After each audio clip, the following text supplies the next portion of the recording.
ஆதியாகமம் புத்தகத்தை நாம் திருப்பிக் கொள்வோம். ஆதியாகமம் புத்தகம் 24ஆம் அதிகாரம் 11வது வசனத்திலிருந்து சில வசனங்கள் வாசிக்க கேட்கலாமா? ஆதியாகமம் 24:11 வசனத்திலிருந்து சீக்கிரம் பாருங்க. கர்த்தர் நல்லவர்.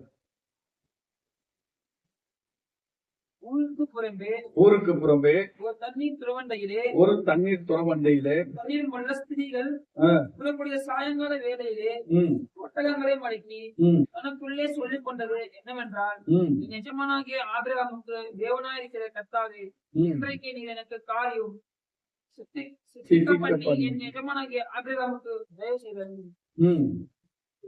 இதோ நான் இந்த தண்ணீர் திருவண்டையிலே நிற்கிறேன்.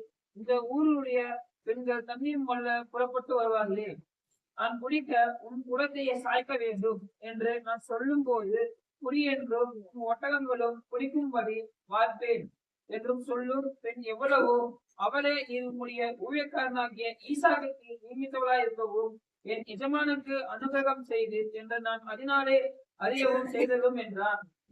அவன் இப்படி சொல்லி முடிக்கும் முன்னே, இதோ ஆபிரகாமுடைய சகோதரனாகிய நாகோரின் மனைவி மில்காளுடைய குமாரனாயிருக்கிற பெத்துவேலுக்கு பிறந்த ரெபெக்காள் குழந்தையை தோள் மேல் வைத்துக் கொண்டு புறப்பட்டு வந்தாள். அந்த பெண் மகா ரூபவதியும் புருஷனை அறியாத கன்னிகையுமாய் இருந்தாள். அவள் துறவில் இறங்கி தன் குடத்தை நிரப்பிக் கொண்டு ஏறி வந்தாள். அப்பொழுது அந்த ஊழியக்காரன் அவளுக்கு எதிர்கொண்டோடி, உன் குடத்தில் இருக்கிற தண்ணீர் கொஞ்சம் குடிக்க தர வேண்டும் என்றான். அதற்கு அவள், குடியும் என் ஆண்டவனே என்று சீக்கிரமாய் குடத்தை தன் கையிலே இறக்கி கொண்டு அவனுக்கு குடிக்க கொடுத்தாள். கொடுத்த பின் உடைய ஒட்டகங்களும் குடித்து தீரும் மட்டும் அவளுக்கு கொண்டு வார்ப்பேன் என்று சொல்லி சீக்கிரமாய் தன் குடத்துக்கு தண்ணீரை தொட்டியிலே ஊற்றிவிட்டு இன்னும் கொண்டு வர திருவண்டியில் ஓடி அவனுடைய ஒட்டகங்களுக்கு எல்லாம் கொண்டு வந்தாள். அந்த மனிதன் அவனை குறித்து ஆச்சரியப்பட்டு கர்த்தரை பிரயாசனத்தை வாய்க்க பண்ணினோ இல்லையோ என்று அறியும் பொருட்டு மௌனமாயிருந்தான்.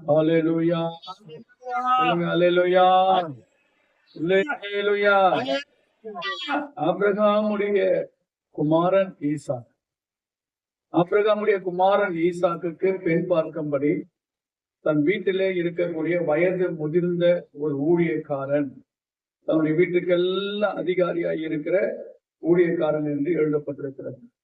அந்த ஊழியக்காரனிடத்திலே ஆபிரகாம் என்ன செய்யறாரு, பேசி என் குமாரனாகிய ஈசாக்குக்கு என்னுடைய சொந்த ஊர்ல என்னுடைய சொந்தத்துல போய் என்ன செய்ய வேண்டும், நீ பெண்ணை பார்க்க வேண்டும் என்று சொல்லி சத்தியம் வாங்கி கொண்டு உடன்படிக்கை செய்து அந்த எலேசரை அனுப்பி வைக்கிறார். அந்த எலேசர் என்ன செய்தார், ஆபிரகாமுக்கு பிராமிஸ் பண்ணிட்டார், நிச்சயமாகவே இந்த காரியத்தை ஆண்டவர் செய்வார், நான் போய் வருகிறேன் என்று சொல்லி 10 ஒட்டகங்களோடு கூட சென்று அவர் புறப்பட்டு போகிற வேளையில அவர் அந்த நாகோருடைய குடும்பத்தை நாடி போகும்போது அந்த வேத வசனம் சொல்லுகிறது 10வது வசனத்துல, பின்பு அந்த ஊழியக்காரன் தன் எஜமானுடைய ஒட்டகங்களில் 10 ஒட்டகங்களை தன்னோடு கூட கொண்டு போனான். தன் எஜமானுடைய சகல உச்சிதமான பொருள்களும் அவன் கையிலே இருந்தன. அவன் எழுந்து புறப்பட்டு போய் மெசொப்பொத்தேமியாவிலே நாகோருடைய ஊரிலே சேர்ந்து, பாருங்க இந்த ஊழியக்காரன் எங்க போறாரு, மெசொப்பொத்தேமியாவிலே நாகோருடைய ஊருக்கு கிட்ட போய் சேர்ந்துட்டார். அந்த ஊருக்கு கிட்ட சேர்ந்த பிறகு பாருங்க 11வது வசனத்துல, ஊருக்கு புறம்பே ஒரு தண்ணீர் துறவண்டையிலே அவர் நின்று கொண்டிருக்கார். ஊருக்கு புறம்பே ஒரு தண்ணீர் துறவண்டை, அங்கதான் வந்து பெண்கள் எல்லாம் வந்து தண்ணீர் கொள்ளும்படியாக வருவாங்க. அந்த தண்ணீர் மொல்ல ஸ்திரீகள் புறப்படுகிற சாயங்கால வேலையிலே ஒட்டகங்களை மடக்கி தனக்குள்ளே சொல்லிக் கொண்டது என்னவென்றால், தனக்குள்ளே அவர் என்ன செய்யறாருன்னா ஜபம் பண்றாரு. தனக்குள்ளே அவர் ஜெபிக்கிறார். ஒட்டகெல்லாம் மடக்கி அந்த துறவண்டியில சாயங்கால வேலையில அந்த ஊர்ல இருக்கிற பெண்கள் எல்லாம் என்ன செய்வாங்க, தண்ணீர் கொள்ளும்படி வருவாங்க. அப்படி வருவதற்கு முன்பாக அவர் தனக்குள்ளே ஒரு ஜபத்தை ஏறெடுக்கிறார், ஜெபிக்கிறார். என் எஜமானாகிய ஆபிரகாமுக்கு தேவனாய் இருக்கிற கர்த்தாவே, இன்றைக்கு நீர் எனக்கு காரியம் சித்திக்க பண்ணி என் எஜமானாகிய ஆபிரகாமுக்கு தயவு செய்தலும் என்று சொல்லி அவர் ஜபம் பண்றார். கர்த்தருடைய பிள்ளைகளே, எந்த ஒரு காரியத்தை ஆகிலும் நாம் துவங்குவதற்கு முன்பாக அல்லது நாம் செய்வதற்கு முன்பாக நாம் என்ன செய்யணும், ஜபம் பண்ண வேண்டும். ஆண்டவரே நீங்க தான் எங்களுக்கு காரியத்தை என்ன செய்யணும், வாய்க்க பண்ண வேண்டும், சித்திக்க பண்ண வேண்டும். எங்களுக்கு ஒண்ணும் தெரியாது, என் எஜமானாகிய ஆபிரகாமுக்கு நீ தயவு செய்தலும் என்று சொல்லி எஜமானுக்காக ஜெபம் பண்றார். நல்ல ஒரு ஊழியக்காரன் பாருங்க. ஆபிரகாமுடைய வீட்டுல இருக்கக்கூடிய ஊழியக்காரன்ல மிகப்பெரிய நல்ல ஒரு அதிகாரியா இருக்கக்கூடிய நல்ல ஒரு ஊழியக்காரர். அவர் தனக்குள்ளே ஜெபம் பண்றார். ஆபிரகாமுக்காக ஜெபம் பண்றாரு, ஈசாக்குக்காக ஜெபம் பண்றாரு, ஆபிரகாமுடைய குடும்பத்துக்காக ஜெபிக்கிறாரு.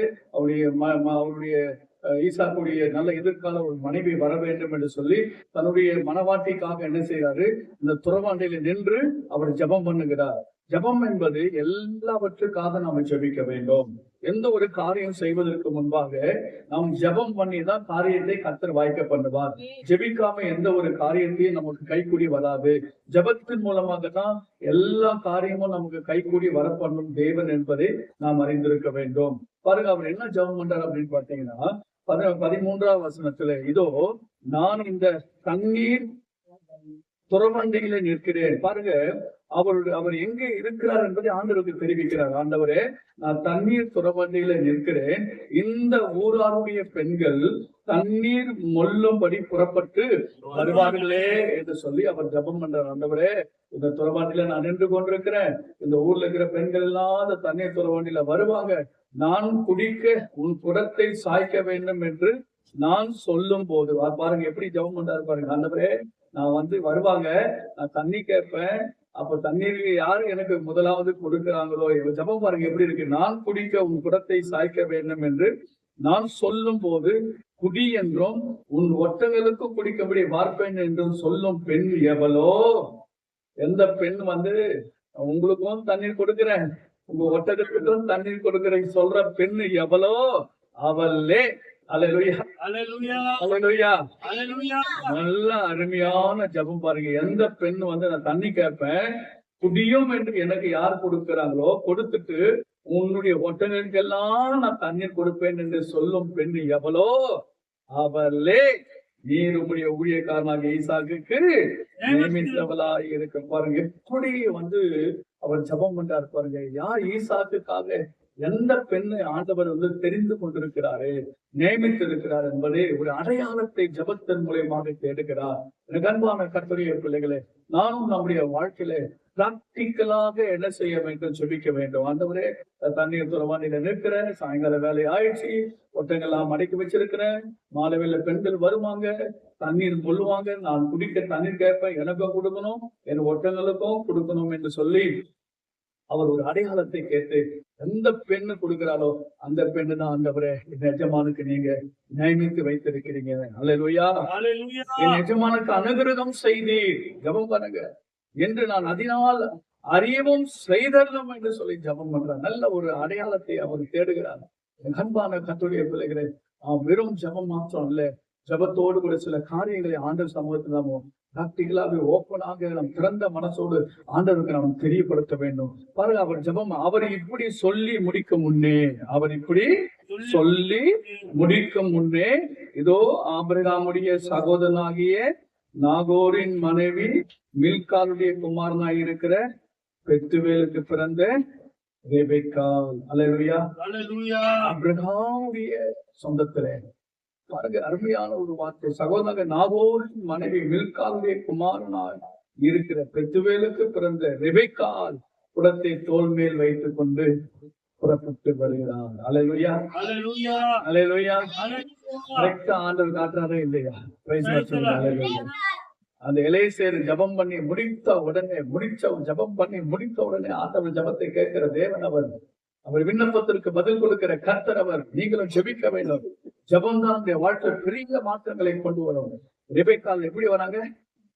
அல்லேலூயா. குடத்தை எங்கங்க நம்ம ஊர் பெண்கள்லாம் குடத்தை இடுப்பு மேல வைப்பாங்க, அப்படி எல்லாம் தலை மேல வைப்பாங்க. நான் தலை மேல வச்சுட்டு பார்த்திருக்கிறேன், இடுப்பு மேல வச்சுட்டு பார்த்திருக்கிறேன். யாரோ ஒரு சில பெண்கள் தான் தோல் மேல வைக்கிறத. நானெல்லாம் சின்ன வயசுல குவார்டர்ஸ்ல இருக்கும் போது டேங்க்ல போய் தண்ணி எடுத்துட்டு வரணும். பெரிய டேங்க் இருக்கும், அங்க போய் இறங்கி தண்ணீர் கொண்டு மேல ஏறி வர வேண்டும். பெரிய பெரிய தண்ணீர் நல்லா பெருசா இருக்க, நான் தோல் மேல எல்லாம் ஆம்பளை தான் தோல் மேல தூக்கிட்டு வருவாங்க. ஆனா இந்த இடத்துல நான் வாசிக்கும் போது எனக்கு ஒரு பெரிய ஆச்சரியமா இருந்தது. ரெபேக்காள் குடத்தை தோள் மேல வச்சுட்டு வராங்க. அல்லேலூயா. பாருங்க, வேத வசனம் சொல்லுகிறது, தோல் என்பது கர்த்தருடைய பிள்ளைகளே ஆவிக்குரிய வாழ்க்கையில அது ஒரு பாரத்தை அல்லது ஒரு உத்தரவாதத்தை, ஒரு பொறுப்பை அது சுமக்கிறதாக இருக்கிறது. வேதத்திலே வாசிக்கிறோம், கர்த்தத்துவம் அவர் தோளின் மேல் இருக்கும். இருக்கா இல்லையா பைபிள்ல? கர்த்தத்துவம் அவர் தோளின் மேல இருக்கும். ஏன்னா கர்த்தத்துவம் என்று சொன்னது தேவனுடைய பொறுப்புகள், தேவனுடைய அவருடைய வேலை, அவருடைய சித்தம் இயேசு கிறிஸ்துவின் மேல இருந்தது. இயேசு கிறிஸ்துவின் மேல என்ன இருந்தது? சிலுவை இருந்தது. அவர் தோளின் மேல கர்த்தத்துவம் இருந்தது. அவர் செய்ய வேண்டிய வேலை தோளின் மேல் இருந்தது. தேவ சித்தம் தோளின் மேல் இருந்தது. இன்றைக்கு நம்முடைய வாழ்க்கையில என்ன செய்யணும்? தோலை கொடுக்கிற விசுவாசிகள் தேவை. அல்லேலூயா. ஊழியத்திற்கு தோல் கொடுக்கிற விசுவாசிகள் வேண்டும். சுவிசேஷத்திற்கு தோல் கொடுக்கிற விசுவாசிகள் வேண்டும்.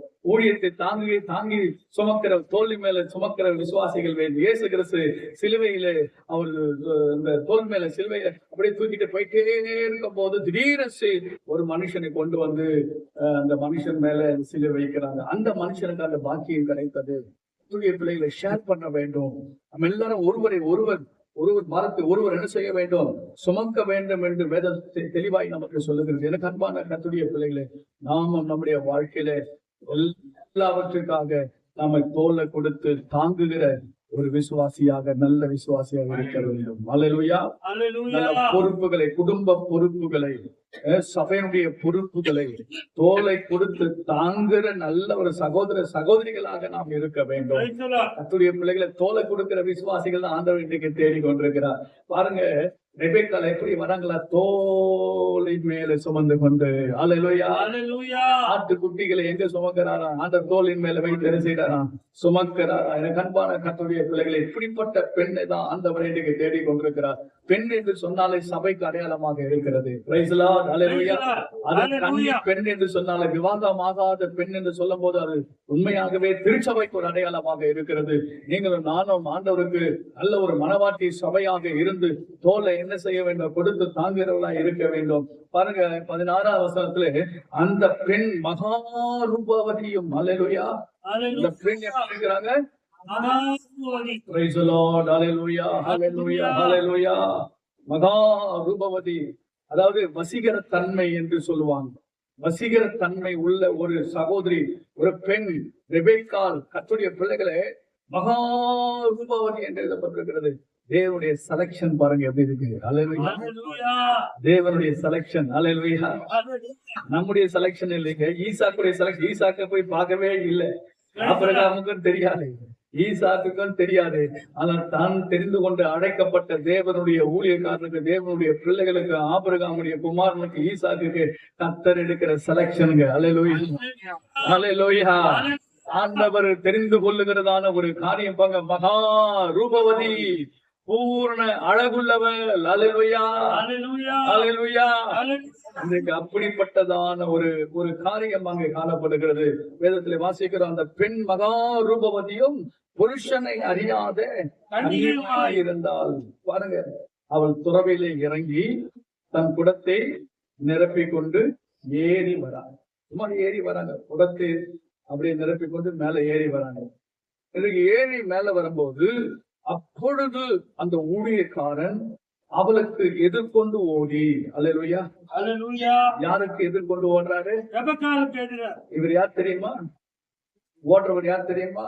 வசனம் சொல்லுகிறது, 24ஆம் அதிகாரம் 2வது வசனத்திலே, அப்பொழுது ஆபிரகாம் தன் வீட்டில் உள்ளவர்களின் வயதில் மூத்தவர். ஓடுறவர் யார் தெரியுமா? வயசுல மூத்தவர்மா. சொல்லுங்க. அல்லேலூயா. ரெபெக்காளை தேடி ஓடுறவர் யார் தெரியுமா? வயதில் மூத்தவர். அவங்க வீட்டுல இருக்கக்கூடிய எல்லாரும் விட வயசுல மூத்தவர். ஓடுகிறார். அவ்வளவு ஒரு பெண்ணினுடைய மேன்மையை இந்த இடத்துல சொல்லப்பட்டிருக்கிறது. ஆண்டவர் பெண்களுக்கு கொடுத்திருக்கிறான பெருமை, மேன்மை, புகழ், கனம், ஆசீர்வாதம், உயர்வு சாதாரணவைகள் அல்ல. அல்லேலூயா. கர்த்தர் பெண்களை ஆசீர்வதித்திருக்கிறார். பெண்ணின் பெருமையை நாம பேச வேண்டும், பெண்களை புகழ வேண்டும். பெண்களை பாராட்ட வேண்டும். கர்த்தருடைய பிள்ளைகளை எத்தனை வீட்டுல எத்தனை பெண்களை நீங்க பாராட்டுங்க எனக்கு தெரியல, ஆனா கர்த்தர் பாராட்டுகிறார்.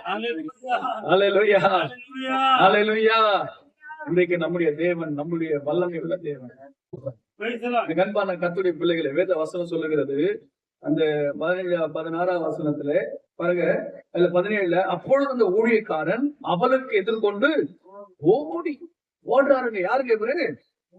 2வது வசனம் படிங்க. அவள் ஆபிரகாம் தன் வீட்டில் உள்ளவர்கள் வயதில் மூத்தவரும் முதிர்ந்தவரும் தனக்கு உண்டான எல்லாவற்றுக்கும் அதிகாரிங்க. அவரு அவங்க வீட்டுல இருக்கிறதுக்கு எல்லாம் இவர் தான் அதிகாரி. அல்லேலூயா, அதிகாரி ஓடுறாரு. சொல்லுங்க அல்லேலூயா. யாரு ஓடுறது? ரெபெக்காளை பார்த்து அதிகாரி ஓடுகிறார், மூத்தவர் ஓடுகிறார். எவ்வளவு வயசை பார்க்கல, அதிகாரத்தை பார்க்கல, செல்வத்தை பார்க்கல, தனக்கு இருக்கிற மேன்மை அவர் பார்க்கல, பணத்தை பார்க்கல. வேதத்துல வாசிக்கிற அந்த ஊழியக்காரன் அப்படிங்கிறது அதிகாரி. நான் உங்களுக்கு எடுத்து காட்டுறதுனால உங்களுக்கு தெரியுது அந்த அதிகாரி மூத்தவர் என்று சொல்லி. ஆனா அந்த இடத்துல என்ன சொல்லப்பட்டிருக்குன்னா சாதாரணமா ஒரு ஊழியக்காரன். ஆமென் சொல்லுங்க. அல்லேலூயா, அல்லேலூயா. ஊழியக்காரன் எதை தேடி ஓடுறாரு? ரெபெக்காளை தேடி ஓடிவார். நான் ஒரு ஊழியக்காரன் வீட்டுல இருந்து இங்க ஓடி வந்திருக்கிறேன். யார பார்க்க? மனவாட்டியாக ரெபெக்காள் உங்களை பார்க்க. அல்லேலூயா. இப்ப புரியுன்னு நினைக்கிறேன் உங்களுக்கு. அல்லேலூயா. இதுதாங்க சபை தாங்க மனவாட்டி. அல்லேலூயா. ரெபெக்காள் நீங்க தாங்க. அல்லேலூயா. அதாவது இந்த ரெபெக்காளுடைய பெயருக்கு பலவிதமான அர்த்தங்கள் சொல்லப்பட்டிருக்கிறது. அவருடைய குணத்தை நம்ம முக்கியப்படுத்த வேண்டும். அதாவது நீங்க அந்த ஒரு கயிறு திரிப்பாங்க, நீங்க பாத்திருப்பீங்களா? கயிறு திரிக்கிறது ஒரு 3 கயிறை போட்டு திரிக்கும் போது ஒன்று பிணைத்து இருக்கும். ஒன்றுக்கு ஒன்று எல்லாரோடு பிணைக்கப்படுதல், எல்லாரோட பிணைத்தல். இன்னைக்கு ரெபெக்காளுடைய குணம் நீங்க பாத்தீங்கன்னா ஒன்றோடு ஒன்று பிணைக்கிறதுக்காக தன்னை விட்டு கொடுக்கிற ஒரு கயிறு தன்னை எப்படி விட்டு கொடுக்கிறதோ ஒன்றோடு ஒன்று இணைக்கும்படியாக, ஒன்றோடு ஒன்று பிணைக்கும்படியாக, அப்படிப்பட்டதான அந்த கயிறு எப்படி ஒன்றோடு ஒன்று பின்னி பிணைக்கப்படுகிறது போல தன்னுடைய குணத்தையும் மற்றவர்களோடு பிணைக்கும்படியாக ஒத்து போகிறவர். சொல்லுங்க. சில காரியம் பிணைக்கப்படுதல், ஒன்றோடு ஒன்று சுற்றி.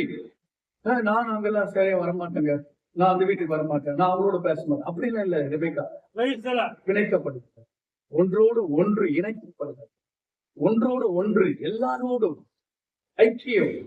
இன்னொன்னு சொல்லட்டுமா? அவருடைய இன்னொரு காரியம் இருக்கு, உறுதி கட்டுதல். இந்த பெயருக்கு அர்த்தம் உறுதியாய் கட்டுதல். கட்டுறா அப்படின்வாங்க. ஏதோ ஒரு காரியத்தை கட்டும் போது எப்படி செய்வார்? அது லூஸ் ஆகவே கூடாது. கயிறு என்ன செய்யக்கூடாது? லூஸ் ஆகக்கூடாது. பட் இறுக்கமா கட்டு, நல்லா டைட்டா கட்டு அப்படின்னு சொல்லுவாங்கல்ல. அதே போலதான் இந்த ரெபெக்காளுடைய குணம் அப்படின்னு தெரியுமா? லூஸ் கிடையாது. அல்லேலூயா. உறுதியாய் கட்டுதல், உறுதியாக கட்டுதல். அந்த உறுதியாக கட்டுதல் எந்த ஒரு காரியத்தை செய்தாலும் அது லூஸ் கிடையாது. அது டைட்டாக கர்த்தருடைய பிள்ளைகளை உறுதியாக கட்டப்படுதல். எதை கட்டினாலும் ஸ்ட்ராங்கா இருக்குங்க. வீடு கட்டினாலும் ஸ்ட்ராங்கு. ஏதோ ஒரு கயிறு போட்டு ஒரு சாக்கு பையை கட்டினாலும் ரொம்ப ஸ்ட்ராங், அது கொட்டவே கொட்டாது. அது இப்படி போட்டாலும் சரி, அப்படி போட்டாலும் சரி, கயிறு அகரவே ஆறாது. ஏன்? அது உறுதியாக கட்டப்படுகிறதான ஒரு அனுபவம். பெண்கள் ஆகிய நம்முடைய வாழ்க்கையில எல்லா இடத்துலயும் நம்ம அப்படிதான் என்ன செய்யணும்? எதிர்த்துல உறுதி, ஜபத்துல உறுதி, விசுவாசத்துல உறுதி, எல்லாத்துல உறுதி, ஐக்கியத்துல உறுதி. இப்படியாக நம்ம ஒரு முறை கட்டப்பட்டுட்டா போதுங்க. அது கட்டு அவிழ்த்துட்டு வெளியே போனதுக்காக அப்படியெல்லாம் கிடையாது ரெபெக்கா. இன்னும் சொல்ல போனா ரெபெக்காளுடைய குணம் நீங்க பாத்தீங்கன்னா கருணை. அல்லேலூயா. என்னங்க குணம்? கருணை நிறைந்தவளாக இருக்கிறாளாம். வேதத்துல எழுதப்பட்டிருக்கு. இரக்கம், அது மாத்திரம் புத்திசாலி. அல்லேலூயா, அல்லேலூயா. எல்லாரோடும் கருணையா இருக்கணும், தப்பு இல்ல. இரக்கமா இருக்கணும், தப்பு கிடையாது. இரக்கமா இருக்க, அதே சமயத்துல புத்திசாலி. நீங்க எப்படி இருக்கணும்? ரொம்ப புத்திசாலியா இருக்கணும். இன்னொன்னு காரியம் நான் சொல்ல கவனிங்க. அர்ப்பணிப்பு ரொம்ப தேவை. அர்ப்பணிப்பு, டெடிகேஷன் இருக்கணும். விசுவாசிகளாக நம்முடைய வாழ்க்கையில டெடிகேஷன். அது மாத்திரம் இல்ல, அவ சாதாரண பெண்ணு நினைச்சிடாதீங்க, வலிமை உள்ளவன். அல்லேலூயா. என்னங்க? வலிமை. அது மாத்திரம் நிலைத்தன்மை உள்ளவன். நான் சில காரியங்களை உங்களுக்கு சொல்றேன், கவனிங்க. 17ஆம் வசனத்தை வாசிக்க பார்ப்போம். அப்பொழுது அந்த ஊழியக்காரன் அவளுக்கு எதிர்கொண்டு ஓடி, உன் குடத்தில் இருக்கிற தண்ணீரில் கொஞ்சம் குடிக்க தர வேண்டும் என்றால். அல்லேலூயா. அல்லேலூயா. இதை வாசிக்கும் போது நமக்கு என்ன ஞாபகம் வரும் தெரியுமா? இயேசு சுவாமி சமரியா ஸ்திரீகிட்ட போய் கேட்பாரு. என்ன கேட்பாரு? தாகத்துக்கு தாகத்துக்கு தா. பாருங்க, இயேசு கிறிஸ்து சமரியா ஸ்திரீடத்துல போயிட்டு தண்ணீர் முள்ள வந்து அவரிடத்துல தாகத்துக்கு தான் கேட்கிறாரு. இந்த இடத்துல சொல்லப்பட்டிருக்கிற இந்த ஊழியக்காரரோ ரெபெக்காளை பார்த்து குடிக்க கொஞ்சம் தண்ணீர் கொடுமான்னு கேட்கிறாரு. அல்லேலூயா. குடம் எங்க இருக்குது? குடம் எங்க இருக்கு? தோல் மேல குடம் தண்ணீர் வைத்துக் கொண்டிருக்கிறார். பாருங்க, உன் குடத்தில் இருக்கிற தண்ணீரில் கொஞ்சம் குடிக்க தர வேண்டும் என்று கேட்கிறார். ஆனா கர்த்தருடைய பிள்ளைகளே, எலியா பாருங்க, ஒரு விதவை வீட்டுக்கு போறாங்க. விதவை வீட்டுக்கு போகும்போது அந்த விதவை பெண்ணை பார்த்து எலியா கேட்கிறாரு, குடிக்க தண்ணி கொடுமா. அல்லேலூயா. குடிக்க தண்ணி. இவங்க எல்லாமே வந்து பாத்தீங்கன்னா எலியா, இயேசு, எலேசர் 3 பேரும் பெண்களிடத்துல என்ன செய்யறாங்க? குடிக்க தண்ணீர் கேட்கிறாங்க. அந்த 3 பெண்களும் எப்படிப்பட்டவர்கள் என்பதை குறித்து வேதம் தெளிவாய் சொல்லுகிறது. ஆனா விதவை பெண் தன்னிடத்துல தண்ணீரே கிடையாது. ஒரு கலசம் தண்ணீர் தான் இருக்குது, கொஞ்சம் தான் இருக்கு தானும் தன் பிள்ளைக்கு. அதையும் கேட்டாரு, ஊழியக்காரர் வந்து கேட்டாருன்னு சொல்லி தனக்கு இருக்கிறதை கூட ஊழியக்காரர் கொடுத்துட்டார். தனக்கு இருக்கிறதை ஊழியக்காரத்து கொடுத்துட்டார். யோசித்து பாருங்க, இன்னைக்கு நம்ம இருந்தா என்ன பேசிருப்போம்? ஊழியக்காரா விதவை கிட்ட போயிட்டு அவகிட்டே இல்ல, அவகிட்ட போய் கேட்டுக்கிறாரு. அல்லேலூயா. அவகிட்டே இல்ல, அவகிட்ட போய் என்ன செய்யறாரு? இவரு கேட்கிறாரு. பைபிள் வசனத்தை நம்ம வாசிக்கிறோம். கர்த்தர் வந்து சொன்னாரு, நீ சாரி பார்த்த ஊருக்கு போ, அனுப்புனது யாரு? விதவை பெண் இருக்கிற, இப்ப அங்க கேளு அப்படின்னு ஆண்டவர் தான் சொல்றார். அல்லேலூயா. ஆசீர்வாதம் எங்க இருக்கு தெரியுமா? ரட்சிப்பு எங்க இருக்குது தெரியுமா? உயர்வு எங்க இருக்குன்னு உங்களுக்கு தெரியுமா? கொடுக்கிறதுலதான் இருக்கு. சொல்லுங்க. பாருங்க, அது 18ஆம் வசனத்துல, அதற்காவல் குடியும் என் ஆண்டவனே என்று சீக்கிரமாய் குடத்தை தன் கையில இறக்கி அவனுக்கு குடிக்க கொடுத்தார். வலிமை உள்ளவங்க அவர். அல்லேலூயா. நல்ல குணசாலிங்க. அல்லேலூயா. இரக்கம் உள்ளவங்க, அர்ப்பணிப்பு உள்ளவங்க. கர்த்தருடைய பிள்ளைகளை எல்லாரோடு கூட நாங்களும் கொடுக்க மாட்டோம் அப்படின்னு சொல்ல. சமரியா ஸ்திரீ என்ன சொன்னா, ஏ சாமி நான்லாம் கொடுக்க மாட்டேன் அப்படி. எல்லாரோட பிணைக்கப்படுதல் அவளுக்கு இல்ல. ஆனா ரெபெக்காளுக்கு நீங்க பாத்தீங்கன்னா எல்லாரோடும் பிணைக்கப்படுதல். அந்த விதவை பெண்ணு பாத்தீங்கன்னா எல்லாரோட கூட ஒத்து போதல், பிணைக்கப்படுதல். கர்த்தருடைய பிள்ளைகளே, இன்றைக்கு நம்முடைய வாழ்க்கையில என்ன தடை செய்கிறது? ஏன் கொடுக்க முடியல? ஏன் அந்த இரக்கம் நம்ம கிட்ட இருந்து வர மாட்டுது? காரணம் என்ன? எது தடையாயிருக்கிறது நம்முடைய வாழ்க்கையில் என்பதை நீங்கள் நிதானித்து ஆராய வேண்டும். அல்லேலூயா.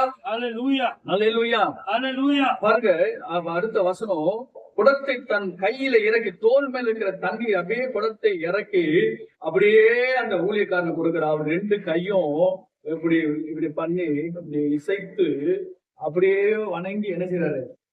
வணங்கி குடிக்கிறார். என்ன சொன்னாரா அந்த பெண்? என்ன சொல்றாரா? அதற்கு அவள் குடியோ என் ஆண்டவனே அப்படின்னு சொல்றார். பாருங்க, பெண்கள் இந்த இடத்துல, இந்த பெண்ணு ஒரு ஆணை பார்த்து, வயது முதிர்ந்த ஒரு ஆணுக்கு கொடுக்கக்கூடிய ஒரு கணம். என்ன சொல்றாங்க? யோ குடியா அப்படிலாம் சொல்ல. அல்லேலூயா. நல்ல நேரத்துக்கு வந்துட்ட நீ வேற, நான் தண்ணி இருக்கும் போது இல்லையா? முகஸ்துதி, அதாவது முகம் கோணல செய்யும் போது, உதவி செய்யும் போது முகம் கோணல. நம்ம உதவி செய்யும் போது முகத்தை என்ன செய்யக்கூடாது? பல கோணத்துல வச்சு வேண்டாம் வெறுப்போடு கூட என்ன செய்யக்கூடாது? உதவி செய்யவே கூடாது. ஆனா இந்த பெண் உடனே குடியுமே ஆண்டவனே அப்படிதான் ஆண்களுக்கு கொடுக்க வேண்டிய மிகப்பெரிய கணத்தை அவங்க கொடுத்தாங்க.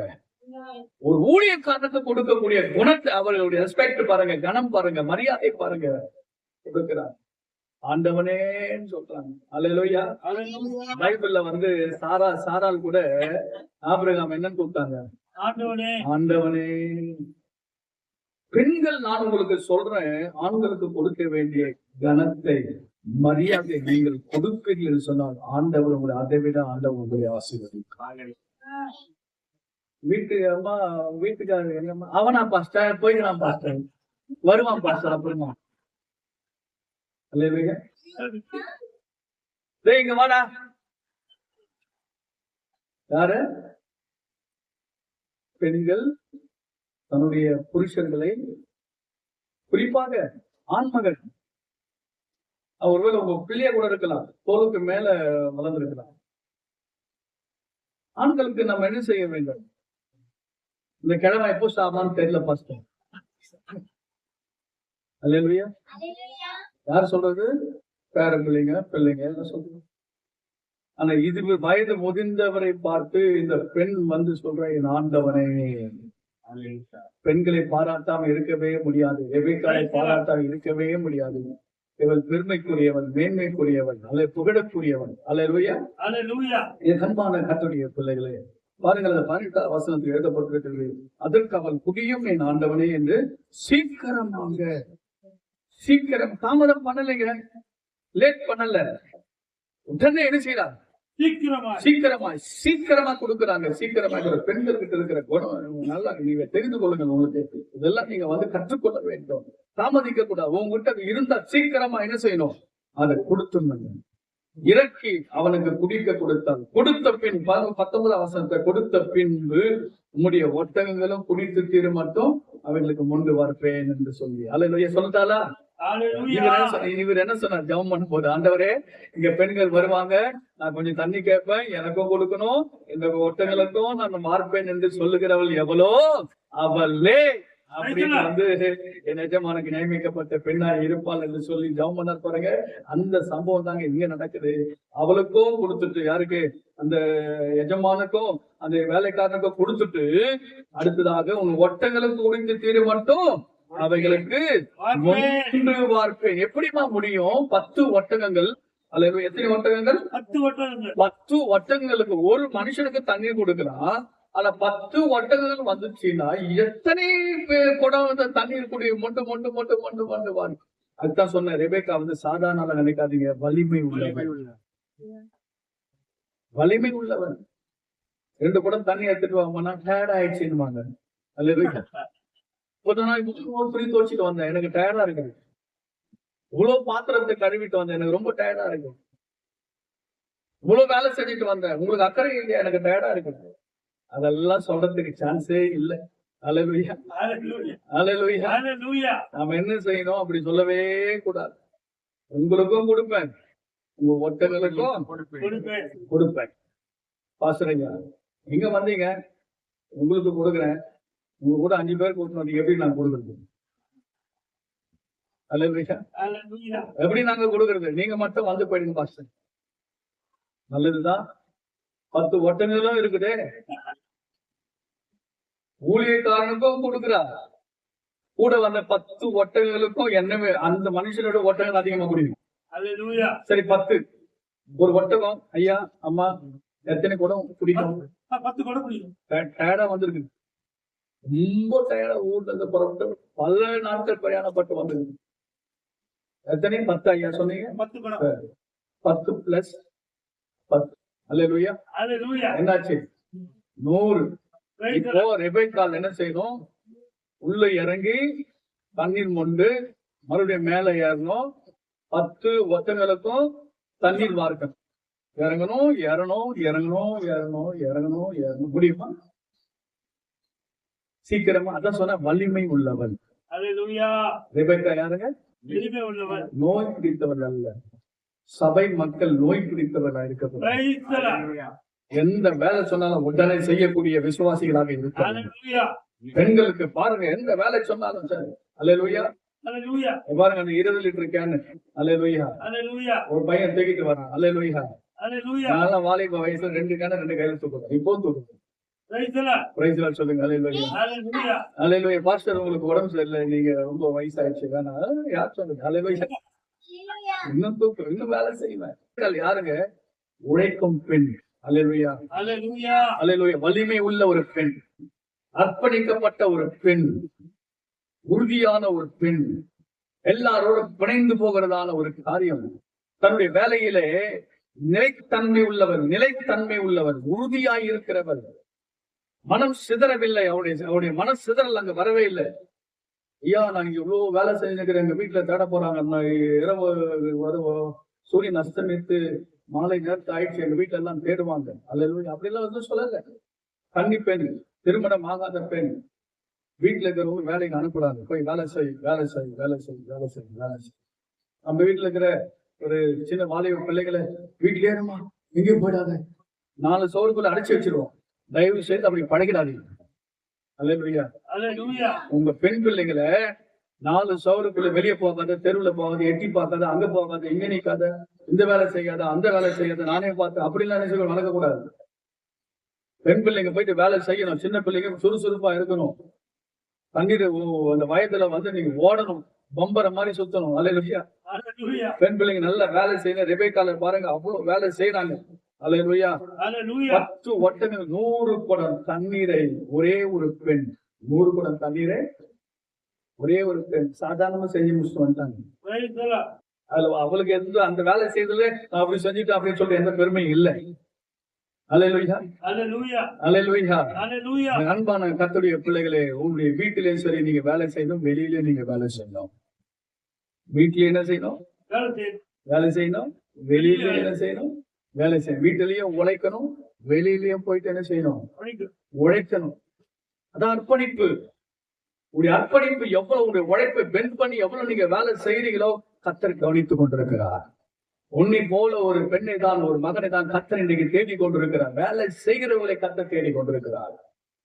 வேலை செய்யுங்க, சுறுசுறுப்பாக இருக்க வேண்டும். அந்த பெண் பாருங்க, அவ 10 வருஷம் குடித்து தீர மட்டும் அவைகளுக்கு மொண்டு வார்ப்பென்று சொல்லி சீக்கிரமாய் தன் குடத்தை தண்ணீர் தொட்டியிலே ஊற்றிவிட்டு சீக்கிரமாய், பாருங்க அடுத்த வருஷம் 20, சீக்கிரமாய் சீக்கிரமாய் சீக்கிரமாய் சீக்கிரமாய் சீக்கிரமாய் வேக வேகமா வேக வேகமா வேக வேகமா உடனே தீவிரமாய் தீவிரமாய் தீவிரமாய் வேகமாய் சீக்கிரமாய் தன் வேலைகளை முடிக்கிறாங்க. அல்லேலூயா. அல்லேலூயா.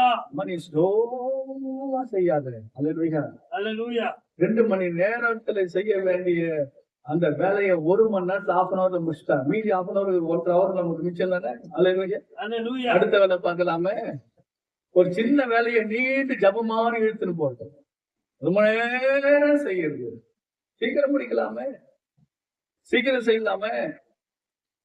பாருங்க, அவ பாருங்க, சீக்கிரமாய் தன் குடத்தை தண்ணீர் தொட்டியில் ஊற்றி விட்டு இன்னும் கொண்டு வர துறவண்டியில ஓடி ஓடி ஓடி ஓடி ஓடி ஓடி ஓடி. அல்லேலூயா. அல்லேலூயா. இப்பெல்லாம் நிறைய பார்க்க முடியல ஓடி ஓடி வேலை செய்யறவங்க. அல்லேலூயா. அல்லேலூயா. ஓடி ஓடி வேலை செய்யணும். ஓடி ஓடி வேலை செய்கிற அருமையான ஒரு பெண்ணை தான் கர்த்தர் இன்றைக்கு தெரிந்திருந்தார். இவங்க யார் தெரியுமா? ரெபேக்கா, ஈசாக்குடைய மனைவி, ஆபிரகாமுடைய மருமகள், யாக்கோபுடைய தாய். அல்லேலூயா. அல்லேலூயா. யாருங்க? யாக்கோபுக்கு தாய். யாக்கோபு ஏசாவுக்கு தாய், ஈசாக்குக்கு மனைவி, ஆபிரகாமுடைய மருமகள். தேவனுடைய பிள்ளைகளை நம்முடைய ஆண்டவர் பெரியவர். பாருங்க, சீக்கிரமா எல்லா ஒட்டகங்களுக்கும், நம்முடைய ஒட்டகங்களுக்கு எல்லாம் ஒன்று பார்த்தாங்க. எல்லா வேலையும் முடிச்சிட்டாங்க. எல்லா வேலையும் முடிச்சுட்டாங்க. பெண்டிங்கே கிடையாது. ஐயா நீங்க சொன்ன வேலையெல்லாம் முடிச்சுட்டேன், போயிட்டு வரட்டுமா அப்படின்னு கிளம்புறாங்க. இவர சிலைய மாதிரி ஆறிட்டாரு. எலிசா சிலை மாதிரி ஆயிட்டாரு. என்னடா அது, இந்த மாதிரி பெண்ணை நான் இதுவரைக்கும் எங்க பார்த்ததே இல்லையே. இவ்வளவு சுறுசுறுப்பு, இவ்வளவு வேகம், இவ்வளவு அழகு, இவ்வளவு ஒரு வலிமை, இவ்வளவு ஒரு தாழ்மை, இப்படிலாம் ஓடி ஓடி செய்கிறாளே என்று சொல்லி அவர் அப்படியே ஆச்சரியப்பட்டார். அடுத்த வசனம், அந்த மனிதன் அவளை குறித்து ஆச்சரியப்பட்டு கர்த்தர் தன் பிரயாணத்தை வாய்க்க பண்ணினாரோ இல்லை என்று அறியும்படி மௌனமாயிரும். அல்லேலூயா. அல்லேலூயா. 22ல ஒட்டகங்கள் குடித்து தீர்ந்த பின்பு அந்த மனிதன் 1/2 சேக்கல் எடை உள்ள பொற்காந்தரி அவள் கைகளுக்கு 10 சேக்கல் எடை பொண்ணுள்ள 2 கடங்களை எடுத்துக்கொண்டு, எந்த கைக்கு நீ தண்ணீர் வாக்குய, எந்த கைக்கு நீ தண்ணீர் ஊத்துனியோ அந்த கை உனக்கு பொன் ஆபரணங்களை கொடுக்கிறது.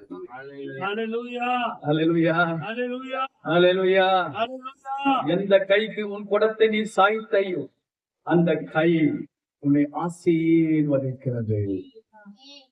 தேவனுடைய பிள்ளைகளே, இன்றைக்கு நீங்க எந்தையும் மனதில் வைக்காம செய்கிற ஒவ்வொரு வேலைகளுக்கும், உழைப்புகளுக்கும், ஊழியத்திற்கும் ஆண்டவர் என்றைக்கோ ஒரு பலனை கர்த்தர் வைத்திருக்கிறார்.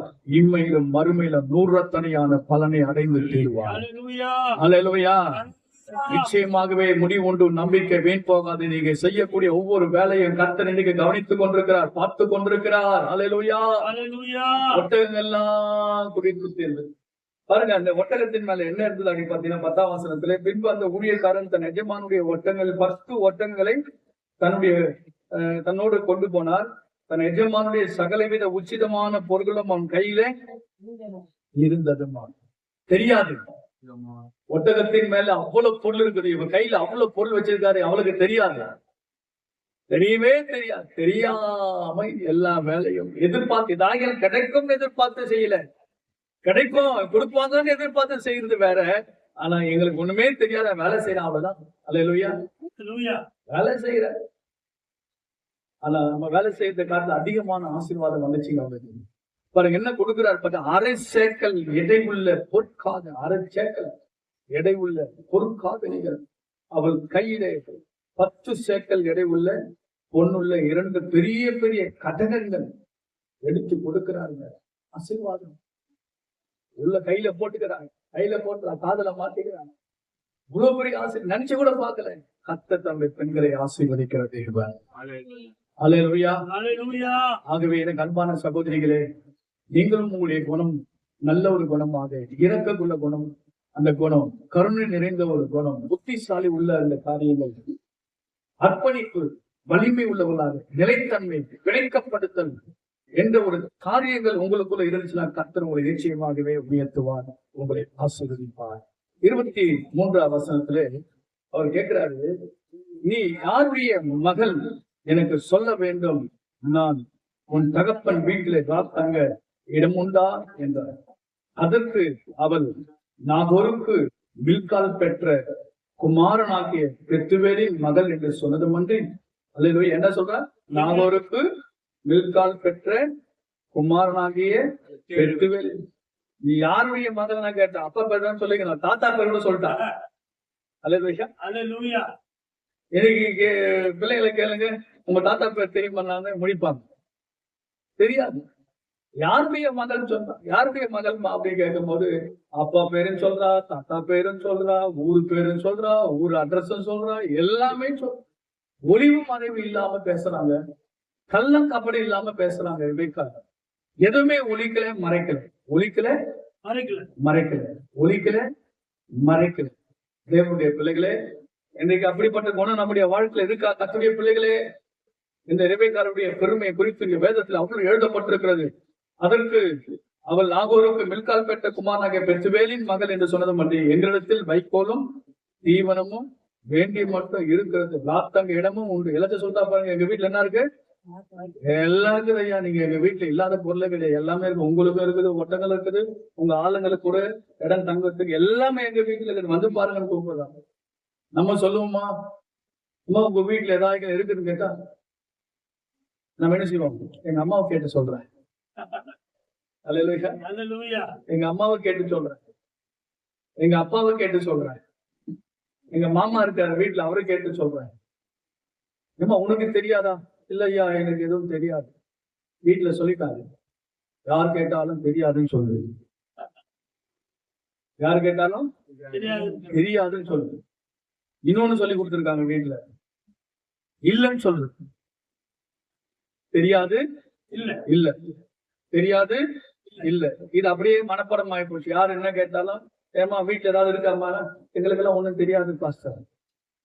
இல்ல பாஸ்டர், தெரியாது பாஸ்டர், இல்ல பாஸ்டர். அல்லேலூயா. சார் எங்க வீட்டுல ஒண்ணும் இல்ல சார். அப்படியாம்மா? இல்லையா?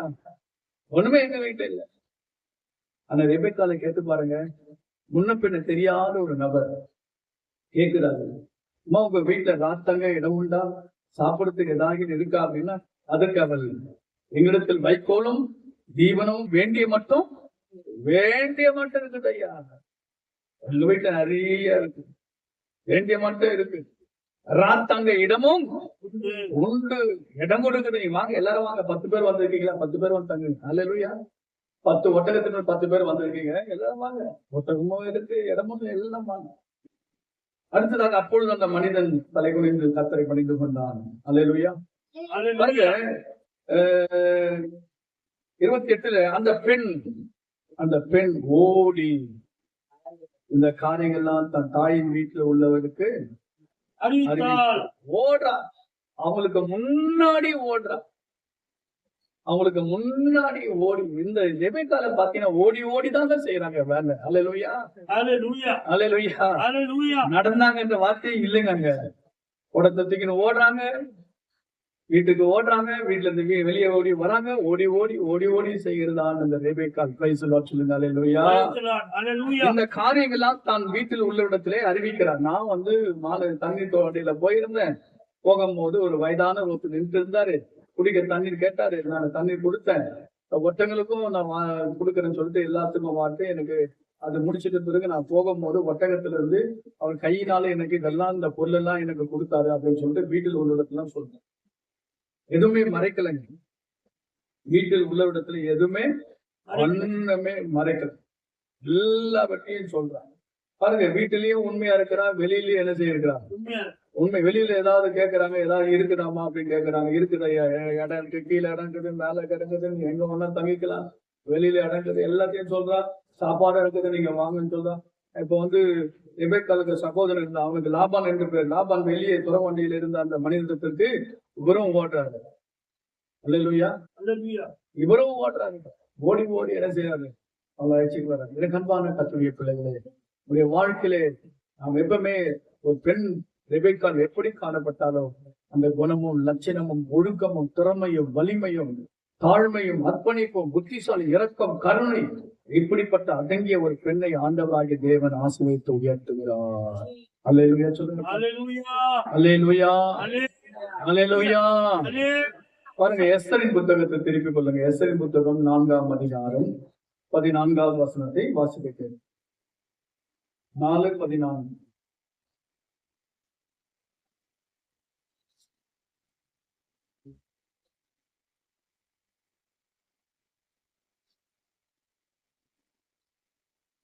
நீ போய் சூசானில் இருக்கிற யூதரை எல்லாம் குடிவர செய்து 3 நாள் அல்லும் பகலும் குசியாமலும் குடியாமலும் எனக்காக உபவாசம் பண்ணுங்கள், நானும் என் தாதிமாரும் உபவாசம் பண்ணுவோம். இவ்விதமாய் சட்டத்தை மீறி ராஜாவிடத்துல பிரவேசிப்பேன், நான் செத்தாலும் சாகிறேன் என்று சொன்னான். அப்போது மொர்தெகாய் புறப்பட்டு போய் எஸ்தர் தனக்கு கற்பித்தபடியெல்லாம் செய்தார். அல்லேலூயா, அல்லேலூயா. எஸ்தருடைய வாழ்க்கையில நடந்த ஒரு காரியம் நமக்கு எல்லாருக்கும் அக்சால் என்றதான ஒரு பெயர் அவங்களுக்கு எதுக்கு நறுமணம் என்று எழுதப்பட்டிருக்கிறது. எஸ்தர் என்ற பெயருக்கு நட்சத்திரம். அல்லேலூயா, ஜொலிக்கிறவள், பிரகாசிக்கிற பெண். பிரகாசிக்கிற பெண் என்று அர்த்தம். நட்சத்திரம் என்று சொன்னால் என்ன? பிரகாசிக்கிற பெண். கர்த்தருடைய பிள்ளைகளே, முதலாவது பார்த்து நம்ம உழைக்கிறதான ஒரு பெண்ணை பார்த்தோம். இங்க பிரகாசிக்கிறதான ஒரு பெண் தன்னுடைய ஜனத்திற்காக, தன்னுடைய இனத்திற்காக அவள் என்ன செய்தால் என்று குறித்து எழுதப்பட்டிருக்கிறது. தன் ஜனம் அழிக்கப்படுகிறது, தன் ஜனத்திற்கு ஒரு பெரிய தீங்கு வருகிறது, தன்னுடைய இனம் அழிக்கப்பட போகிறது, சதி திட்டங்கள், சதி ஆலோசனைகள், சதி மோசங்கள் நடக்கிறது என்பதை அறிந்து மொர்தெகாயும் அந்த எஸ்தரும் என்ன செய்கிறாங்க? ஒருவரை ஒருவர் பேசிக்கொண்டு தன் ஜனத்திற்காக, தன் இனத்திற்காக ஜபமே அன்றி வேற ஒன்று நமக்கு வழி இல்லை அப்படின்னு சொல்லிட்டு இரவும் பகலும் அப்பம் புசியாமலும் குடியாமல் என்ன செய்யறாங்க? தீவிரமாக அவங்க ஜபம் பண்றதை நம்ம பார்க்கிறோம். உபவாசம் இருக்கிறதை நம்ம பார்க்கிறோம். என் ஜனம் அழிக்கப்படுகிறதை நான் எப்படி பார்ப்பேன் என்று அவள் சொல்லுகிறார். எழுதப்பட்டிருக்கிறது 8ஆம் அதிகாரம் 6வது வசனத்தை வாசித்து பாருங்க. 8ஆம் அதிகாரம் 6வது வசனத்திலே, என் ஜனத்தின் மேல் வரும் பொல்லாப்பை நான் எப்படி பார்க்க கூடும், என் குலத்துக்கு வரும் அழிவை நான் எப்படி சகிக்க கூடும் என்றால், அருமையான ஒரு வார்த்தைங்க. எஸ்தருக்கு இருக்கிறதான அந்த மிகப்பெரிய ஒரு ஆத்துமா பாரம், தன் ஜனத்தின் மேல் இருக்கக்கூடிய ஒரு பெரிய பாரம், தன் ஜனத்தின் மேல் வரக்கூடிய பொல்லாப்பை நான் எப்படி பார்க்க கூடும், என் ஜனத்தின் மேல், என் ஜனம் என்று சொல்லுகிறார், என் மக்கள், என் ஜனம், என்னுடைய இனம், இவங்க மேல வரக்கூடிய பொல்லாப்பை நான் எப்படி பார்க்க கூடும், என் குலத்துக்கு வரும் அழிவை நான் எப்படி சகிக்க கூடும் என்று சொல்லி அவள் செபிக்கிறதை பார்க்கிறாங்க. அன்பான கர்த்தருடைய பிள்ளைகளே, இன்னைக்கு தேசத்துல அழிவு வருகிறது, மக்கள் மேல் ஆபத்து வருகிறது, மக்கள் மேல் பொல்லாப்பு வருகிறது, சபைகள் ஒடுக்கப்படுகிறது, அழிக்கப்படுகிறாங்க. அப்படின்ற நிலை வரும்போது நாம் என்ன செய்ய வேண்டும்? அவளுக்காக உபவாசம் இருந்து நாம் ஜெபிக்க வேண்டும். தேசத்திற்காக நாம் ஜெபிக்க வேண்டும், மக்களுக்காக நாம் ஜெபிக்க வேண்டும், நம்முடைய இனத்திற்காக, நம்முடைய ஜனத்திற்காக ரட்சிப்பிற்காக ஜெபிக்க வேண்டும். நம்முடைய குடும்பம் ரட்சிக்கப்பட வேண்டும், நம்முடைய சொந்தங்கள் ரட்சிக்கப்பட வேண்டும், நம்முடைய கிராமங்கள் ரட்சிக்கப்பட வேண்டும், காப்பாற்றப்பட வேண்டும். எப்படி இதெல்லாம் நம்ம சும்மா இருப்பது என்று சொல்லி இரவும் பகலும் உபவாசம் இருந்து ஜெபிக்கிறதை நம்ம பார்க்க முடியும். அல்லேலூயா, அல்லேலூயா. இரவும் பகலும் நாம் என்ன செய்யணும்?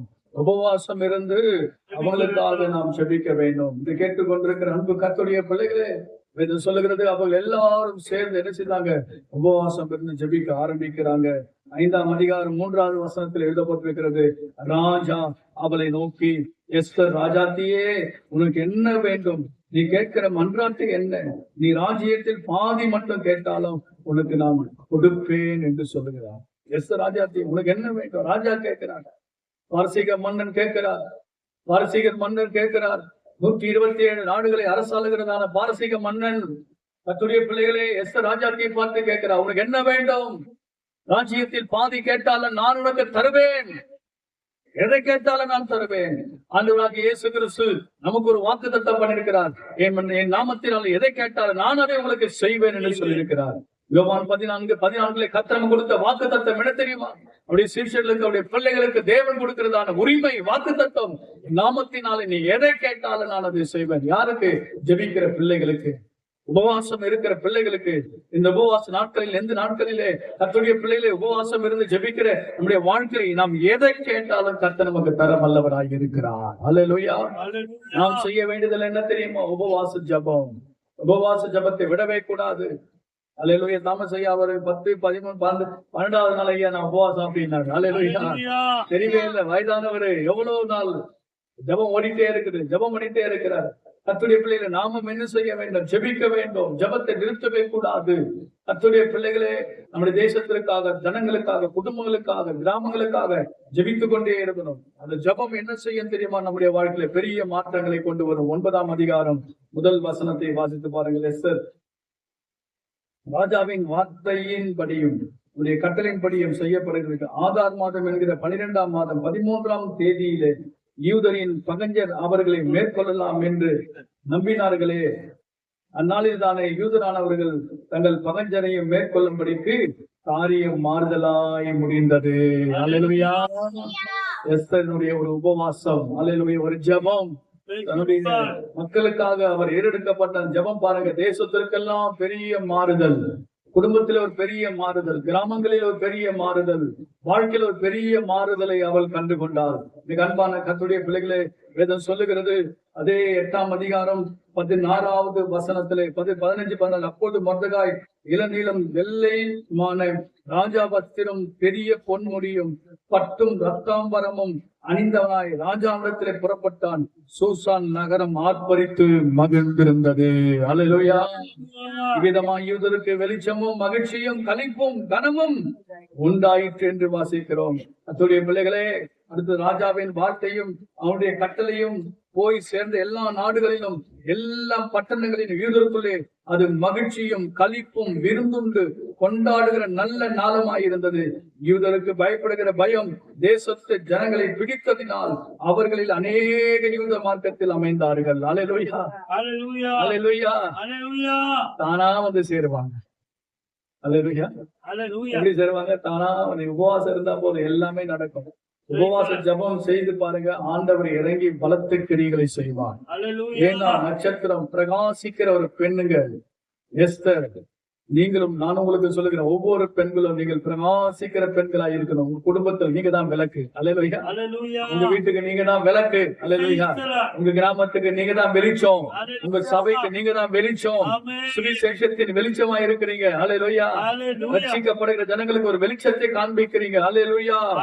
இப்படிப்பட்ட நல்ல ஒரு பெண்களாய் நீங்கள் காணப்பட வேண்டும். அடுத்ததாக ரூத்தின் புத்தகத்தை நாம் திருப்பிக் கொள்வோம். எல்லாரும் ரூத்தின் புத்தகத்தை நாம் திருப்பிக் கொள்வோம். Price the Lord. 1ஆம் அதிகாரம் 14வது வசனத்திலிருந்து வாசிக்க கேட்கலாமா? அப்பொழுது அவர்கள் சத்தமிட்டு அதிகமாக அழுதார்கள். ஓர்பால் தன் மாமியை முத்தமிட்டு போனாள். ரூத்தோ அவளை விடாமல் பற்றி கொண்டாள்.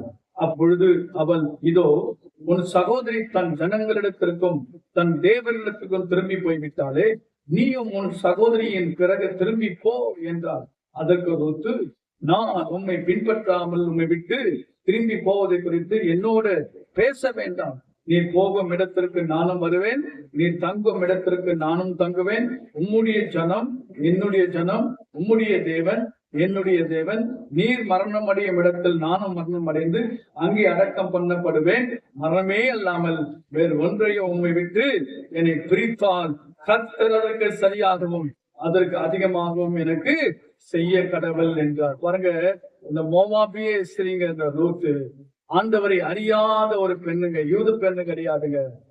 அந்நிய ஸ்திரீங்க, அந்நிய பெண்ணுக்குள்ள இருக்கக்கூடிய அந்த விசுவாசத்தை பாருங்க.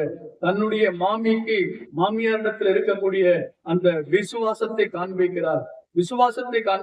மாமிக்கு தன் விசுவாசத்தை காண்பிக்கிறார். கர்த்தருடைய பிள்ளைகளே, வேதத்திலே வாசிக்கிறோம், நாம் எப்படிப்பட்டவர்களாக இருக்கலாம், ஆனா ஆண்டவர் மேல நம்ம விசுவாசம் வைத்தால் போதுங்க, நம்ம எல்லா உரிமையும் ஆசீர்வாதங்களை பெற்றுக் கொள்ள முடியும். அல்லேலூயா. நீங்களான விசுவாசத்தின் பிள்ளைகளாக நாம் இருக்கிறோம். அவருடைய வாழ்க்கையில பாருங்க, அந்த விசுவாசத்திலே மன உறுதி 18வது வசனத்தில் எழுதப்பட்டிருக்குது.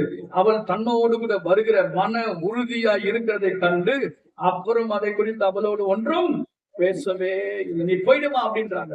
நகோமி சொல்ற மாமியாரு, வேண்டாமா, புருஷன் இறந்துட்ட, மகன் இறந்துட்டா, நீ சின்ன பொண்ணு, நீ வாழ வேண்டிய வயசு, நீ என் கூட இருக்காது, நீ உன் சொந்த ஊருக்கு போய் உன் வாழ்க்கையை நீ தேடிக்கொள்ள அப்படின்னு சொல்லும் போது அவ என்ன செய்யற, நான் அப்படி எல்லாம் போக மாட்டேன் உங்களை விட்டு. அல்லேலூயா. நான் உங்களை விட்டு எல்லாம் செய்ய மாட்டேன், போகவே மாட்டேன். அவ என்ன சொல்றா பாருங்க நகோமி, இதோ உன் 15 உன் சகோதரி தன் ஜனங்களிடத்திற்கு தன் தேவனிடத்தில் திரும்பி போய்விட்டாலே, நீயும் உன் சகோதரிக்கு பிறகு திரும்பி போ. அதற்கு ரூத் என்ன சொல்றாங்க தெரியுமா? நான் உண்மை பின்பற்றாமல் உண்மை விட்டு திரும்பி போவதை குறித்து என்னோட பேசாதீங்க. அல்லேலூயா. எதுனா பேசுங்க, உங்களை விட்டு என்ன பிரிச்சிடாதீங்க. இந்த வார்த்தை மாத்த என்கிட்ட பேசவே கூடாது. நீங்க அல்லேலூயா. திரும்பி போ, பிரிஞ்சு போலாம் சொல்லக்கூடாது. அல்லேலூயா. திரும்பி போ, பிரிஞ்சு போ, அதெல்லாம் நீங்க என்கிட்ட சொல்லவே கூடாது. அருமையான ஒரு பெண்ணுங்க. அல்லேலூயா. ரூத். கர்த்தருடைய பிள்ளைகளே, சொல்ல, நீ போகும் இடத்திற்கு நானும் வருவேன். நீங்க எங்க போறீங்களோ நான் அங்க வருவேன். நீ தங்கும் இடத்திற்கு நானும் தங்குவேன். உம்முடைய ஜனம் என் ஜனம், உம்முடைய தேவன் என் தேவன் என்று சொல்லுகிறார். நீ மரணம் இடத்திலே நானும் மரணம் அடைந்து அங்கே அடக்கம் பண்ணப்படுவேன். மரணமே அல்லாமல் வேற ஒன்றையும் உண்மை விட்டு என்னை பிரித்தால் கர்த்தர் அதற்கு சரியாகும் அதற்கு அதிகமாக எனக்கு செய்ய. நகோமி அவருடைய ஐக்கியம் ரொம்ப முக்கியம். எங்க குடும்ப ஐக்கியம், எங்க சபை ஐக்கியம். இன்னைக்கு சபைக்கு நம்ம வாரந்தோறும் வரணும். சபையில செய்யப்படுகிற எல்லா ஊழியத்துல பங்கு பெறணும். கர்த்தருடைய பிள்ளைகள் இந்த ஐக்கியம் பிணைக்கப்படுதல் நகை சதயமாக இருக்க வேண்டிய சபையில நம்ம எந்த ஒரு பிரச்சனை வந்தாலும், இழப்பே வந்தாலும் சரி, எத்தனை கஷ்டங்கள் வந்தாலும் சரி, அவமானங்கள் வந்தாலும் சரி, நிந்தைகள் வந்தாலும் சரி, ரூத்துக்கு வராத அவமானமா நம்முடைய வாழ்க்கையில. ரூத்தை பார்த்தீங்கன்னா பரிதாபம். ரூத் என்று சொன்னாலே துக்கம். அல்லேலூயா. பரிதாபம். கர்த்தருடைய பிள்ளைகளே, இந்த ரூத்துடைய வாழ்க்கையில காணப்பட்ட இழப்புகள் கொஞ்ச நெஞ்சம் கிடையாது. யார் பார்த்தாலும் நகோமி மேல ஒரு பரிதாபம், ரூத்தின் மேல ஒரு பரிதாபம். 2 பேரும் விதவைகளாக இருக்கிறாங்க. ஜனமே பரிதாபமாய் பார்க்கிறது. அப்ப அப்படிப்பட்ட பரிதபிக்கப்பட்ட நிலையில கைவிடப்பட்ட அந்த பெண் ஆண்டவரை விட்டு விலகல. அல்லேலூயா. மாமியாரை விட்டு விலகல. அல்லேலூயா. ஐக்கியத்திலே நிலைத்திருந்தாங்க, உறுதியாய் இருந்தாங்க. என்ன பிரச்சனைகள் வந்தாலும், ஏது வந்தாலும், என்ன வந்தாலும் ஆண்டவரை விட்டு போகக்கூடாது, சபையை விட்டு போகக்கூடாது.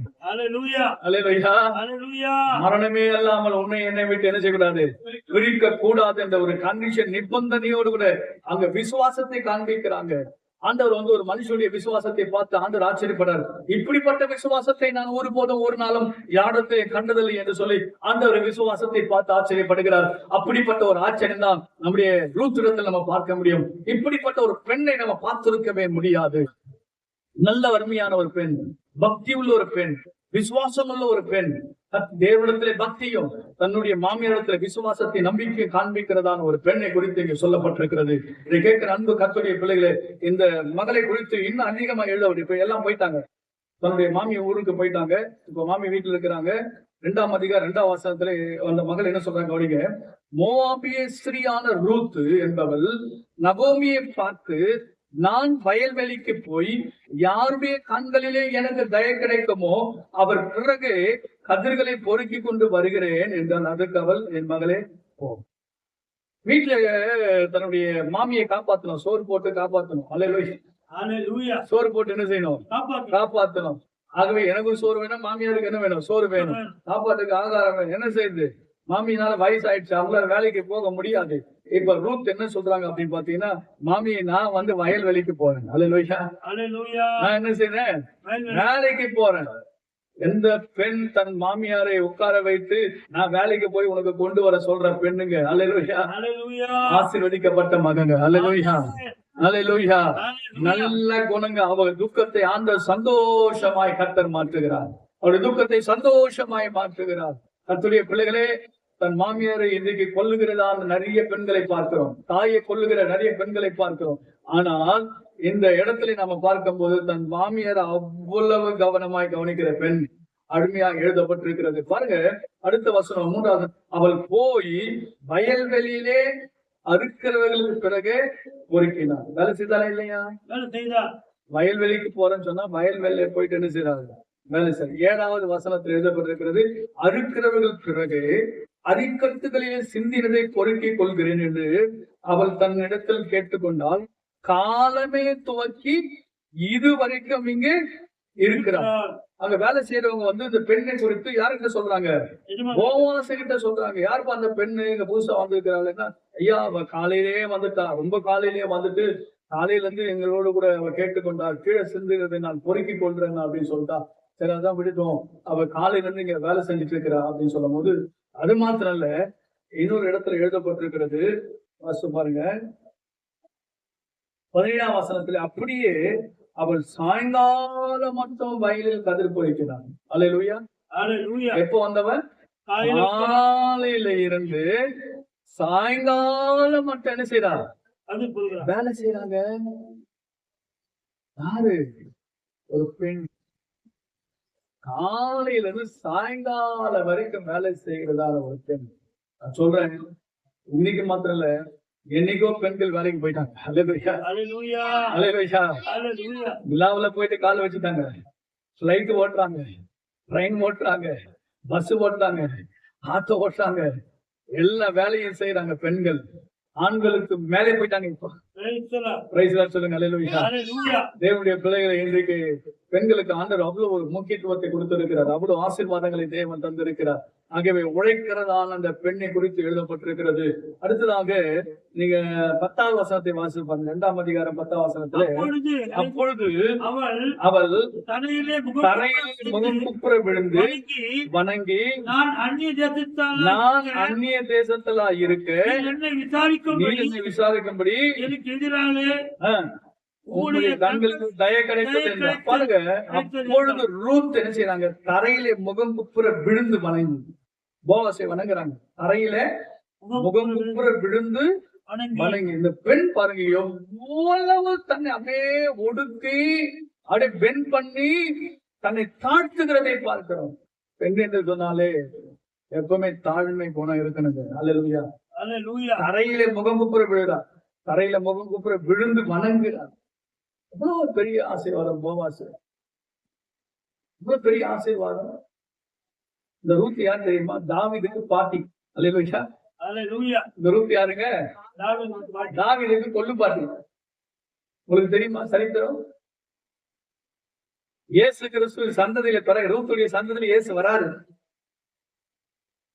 ஏன்? ஸ்திரீகளுக்குள்ளே ஆஸ்வதிக்கப்பட்ட அந்த மரியாளுக்கு சொன்னாங்களே, மரியாதை குறித்து நம்ம பேசுறதுக்கு ஞானம் இல்லை. அல்லேலூயா. ஆனால் இங்க எழுதப்பட்டிருக்கிறது ரூத்து அவ்வளவு தாழ்மை. அடுத்த வசனம் சொல்லப்பட்டிருக்கிறது 11 வசனம். அதற்கு போவாஸ் பிரேத்திரமாக, உன் புருஷன் மரணம் அடைந்த பின்பு நீ மாமியாருக்கு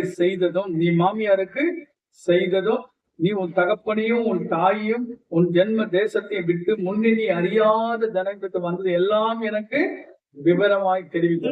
எல்லாருக்கும் தெரிஞ்சிச்சு. ரூத்துடைய குணம் எல்லாருக்கும் தெரியுது. இவ யாரு, என்ன வேலை, இதுதாங்க சாட்சி. நீ மாமியாருக்கு செய்ததெல்லாம் கேள்விப்பட்டோமா? உன் சாட்சி நல்ல சாட்சி. சாட்சி வந்து பேச்சில் இல்லை.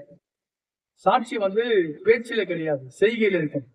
கிரியில் என்ன செய்ய வேண்டும்? சாட்சி இருக்க வேண்டும். நம்மளை குறித்து ஜனங்கள் எல்லாம் கேள்விப்படுறாங்க. நம்முடைய கிராமத்துல இருக்கிற நம்மளை குறித்து என்ன சொல்றாங்க? பாஸ்டர் ஐயா என்னை பத்தி எப்பவுமே தப்பா தான் பேசுவாங்க. அல்லேலூயா. எனக்கு எப்பவுமே என்னை குறிச்சு குறைதான் சொல்லுவாங்க என் கிராமம். அல்லேலூயா. நம்ம அப்படி பேர் வாங்கக்கூடாது. நம்மளை குறித்து மற்றவங்க நினைக்கிற ஒரு காரியமா ஒரு நல்ல பெண்ணுமா உன்னை குறிச்சு நாங்க கேள்விப்படுறோம். அல்லேலூயா. எப்படி நம்ம என்ன செய்யணும்? சாட்சியுள்ள ஒரு வாழ்க்கையை நம்ம வாழ வேண்டும். அடுத்து 13ஆம் வசனத்துல, அவள் என் ஆண்டவரே உம்முடைய கண்களில் எனக்கு தயை கிடைக்க வேண்டும். நான் உம்முடைய வேலைக்காரிகளில் ஒருத்திக்கும் சமானமாய் இராவிட்டாலும் நீர் எனக்கு ஆறுதல் சொல்லி உம்முடைய அடியாளோடு பட்சமாய் பேச. அடியாள் என்று சொல்றார்.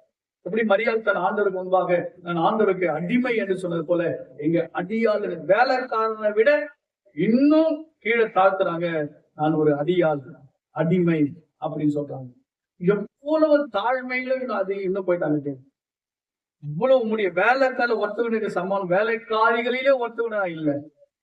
இன்னொரு விஷயம் அங்க சொல்லப்பட்டிருக்கிறது 18ஆம் வசனத்துல, அவள் அதை எடுத்துக்கொண்டு ஊருக்குள் வந்தால், அவள் பொறுக்கிறதை அவளுடைய மாமி பார்த்தால், தான் திருப்தியாய் சாப்பிட்டு மீதியாக வைத்ததை எடுத்து அவளுக்கு கொடுத்தாள். மீதியாக வைத்ததை அவளுக்கு எடுத்து கொடுத்தாள். மீதி எங்க வந்து அப்படின்னா இந்த 14ஆவது வசனத்திலே சொல்லப்பட்டிருக்கிறது, சாப்பாட்டு வேலையிலே நீ இங்கே வந்து என் அப்பத்துல குசித்து காதியிலே உன் துணிக்கையை தோய்த்து அப்படியே அவள் அறுப்பறுக்கிறவர்கள் அருகே உட்கார்ந்தால் அவளுக்கு வறுத்த கோதுமையை கொடுத்தாங்க. என்ன கோதுமை கொடுத்தாங்க? வறுத்த கோதுமை கொடுத்தாங்க. அவள் சாப்பிட்டு திருப்தி அடைந்தது. மீந்ததை நினைச்சிட்டாங்க. மீந்ததை வைத்துக் கொண்டார். மீந்ததை வைத்துக் கொண்டார். மீதி இருக்கு வச்சுட்டா. யாருக்காக மீந்த வச்சா? மாமிக்கு கொண்டு போய் கொடுக்கிறார். மீதியாக வைத்ததை தன் மாமிக்கு கொடுக்கிறதான ஒரு காரியம். தேவனுடைய பிள்ளைகளே, சில வெள்ளை தாய்மார்கள், மனைவி, சகோதரிகள், அன்புள்ளவர்கள், அவங்களுக்கு கிடைக்கக்கூடியது அவங்க சாப்பிட்டு மீதி வைக்கிறதே. நிறைய பாட்டி கூட பேரனுக்கு மீதி வைப்பாங்க. அல்லேலூயா. மீதியாக வைப்பாங்க. நாமே எல்லாமே சாப்பிடக்கூடாது, கொஞ்சம் சாப்பிட்டு கொஞ்சம் அப்படியே வச்சுக்கிறாங்க. கொடுக்கிறதான ஒரு குணம். இப்படிப்பட்ட ஒரு நல்ல ஒரு காரியம். நிறைய விஷயங்கள் வச்சு நமக்கு நேரம் தான் முடிக்கிறாரு. கர்த்தர் நல்லவர். அல்லேலூயா. வேதாகம பெண்கள் நிறைய காரியங்கள் சொல்ல வேண்டும். ஆனா நமக்கு நேரம். கர்த்தர் நல்லவராக இருக்கிறார். இந்த ரெபெக்காளை போல, ஒரு எஸ்தரை போல, ரூத்தை போல நம்ம